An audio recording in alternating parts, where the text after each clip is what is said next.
Hello everyone, আসসালামু আলাইকুম। সবাইকে ওয়েলকাম করছি আমার নতুন একটি ভিডিওতে। চলেন আজকে শুরু করি রান্নাবান্না, দেশি রান্নাবান্না। আমি কোনো রান্নার রেসিপি শেয়ার করছি না, আমি রান্নাতে একদম এক্সপার্ট না। মোটামুটি খাওয়ার জন্য চলে যাই, সেটাই করি। বাট আজকে আমি যেটা শেয়ার করব আপনাদের সাথে, আমার দেশি খাবারের ইমোশন, এবং আমি আমার মেমোরির জন্য এই ভিডিওটি করেছি এবং আমার চ্যানেলে আমি চাই যেটা থাকুক। তো তেমন কিছুই না, রান্না করব হচ্ছে স্যালমন মাছ দিয়ে ডাটা আর পুঁই শাক দিয়ে চিংড়ি মাছ। এটা আসলে কোনো স্পেশাল ব্যাপার না, কিন্তু স্পেশাল হচ্ছে পুঁই শাক আর ডাটা।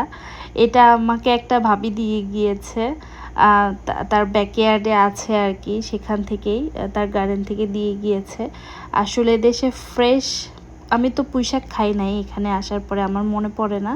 ডাটা খেয়েছিলাম গতবার, আরেকটা ভাবি দিয়ে গিয়েছিল, কিন্তু পুঁই শাকটা খাওয়া হয়নি। তো ফ্রেশ ভাবে বিকেলে যখন দিয়ে গিয়েছে, আমি ফ্রিজ ওপেন করে দেখলাম যে দেশি কোনো মাছ নেই। পরে ভাবলাম আচ্ছা, স্যালমন একটু কয়েক টুকরা আছে, এর আগেও আমি 2 দিন স্যালমন রান্না করেছি, সেখান থেকে কিছু পিস ছিল। তো আমি সঙ্গে সঙ্গে বের করে এয়ার ফ্রায়ারে দিয়ে দিয়েছি, একটু ভেজে রান্না করব আর কি। আমি এয়ার ফ্রায়ারটাই ব্যবহার করি মাছ ভাজার জন্য। অতিরিক্ত তেলটা একটু অ্যাভয়েড করা যায় আর কি। একসাথে 2টা চুলা জ্বালিয়ে দিয়েছি। আমি আর ওয়েট করতে চাচ্ছিলাম না, যে উনি তো গাছ থেকেই পেরে দিয়েছে, আমি চাচ্ছিলাম যে ফ্রেশ ফ্রেশ রান্না করে ফেলি, আর এটা ফ্রিজে রাখবো না বা কালকে ওয়েট করব না। কালকে পর্যন্ত ওয়েট করলে হয়তো দেশি কোনো মাছ নিয়ে এসে রান্না করা যেত। বাই দ্য ওয়ে, আমি যখন ভয়েস ওভার দিচ্ছি তখন আমি তো অলরেডি খেয়েছি, এটা দুর্দান্ত হয়েছে।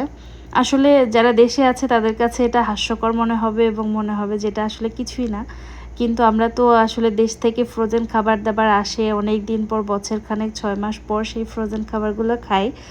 তো দেশি খাবারের টেস্টটা, দেশি সেই ফ্রেশ খাবারের টেস্টটা পায় না বললেই চলে।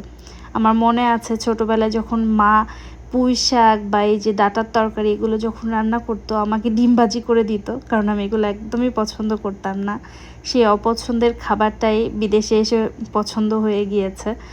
এখন মানে ক্রেভিং হয় আর কি এগুলো দেশি খাবার দাবারের। তো ভাবে বিকেলে দিয়ে গিয়েছে, আমি কখনো বিকেলে রান্না করি না, কিন্তু আমি ভাবছিলাম যে না, ফ্রেশ ফ্রেশ রান্না করে ফেলবো।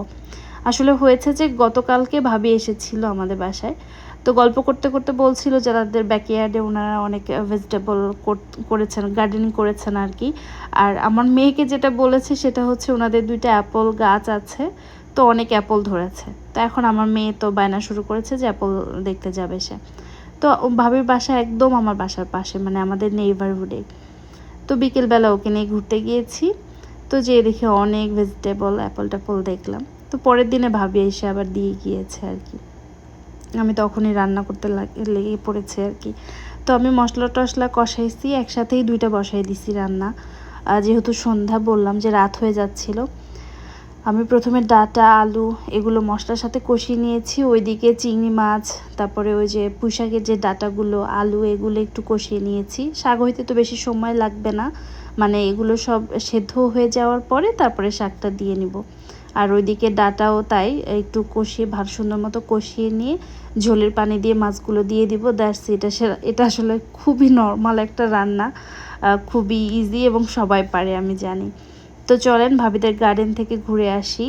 মাশাআল্লাহ, দেখতে পাচ্ছেন কি সুন্দর অ্যাপল, ছোট্ট ছোট্ট গ্রিন অ্যাপল আর কি, অনেক ধরেছে। আর একটা গাছ ছিল, আমি বোধহয় ভুলে রেকর্ড করিনি, সেটাতেও অনেক ছিল।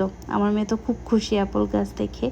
এ তো দেখতে পাচ্ছেন মাশাআল্লাহ কত পুঁই শাক, কচু শাক, তারপরে হচ্ছে লাউ, দেখলাম লাউ গাছ আর কি, তারপরে হচ্ছে অনেক অনেক গাছ ছিল। আমি আসলে এত হয়তো সব রেকর্ড করিনি। ওইটা মনে হয় করলা গাছ ছিল। এই গার্ডেনিং করতে না অনেক এফোর্ট দিতে হয় আসলে, এটা সবার পক্ষে সম্ভব না, অনেক অনেক এফোর্ট দিতে হয়, অনেক টেক কেয়ার করতে হয়। তো যাই হোক, ওনাদের এখানে অনেক গাছ আছে আর কি। আমি দেখলাম যে বেগুন ধরেছে, ওই যে দেখা যাচ্ছে বেগুন গাছ, ছোট ছোট ওই বেগুনও ধরেছে। মাশাআল্লাহ, খুবই সুন্দর।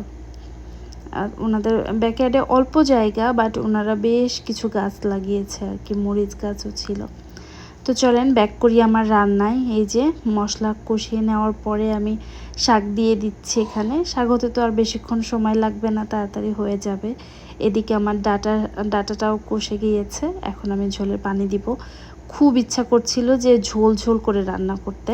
আমার মাকেও দেখতাম যে ডাটার তরকারি একটু ঝোল ঝোল রান্না করতো, এবং ওই ঝোলটা আমার খেতে ইচ্ছা করছে আর কি। বেশ খানিকটা ঝোল দিয়েছি, তারপরে তো মাছ দিয়ে ঢাকা দিয়ে চুলাটা একটু বাড়িয়ে দিয়েছি, তারপরে তো হয়ে গিয়েছে।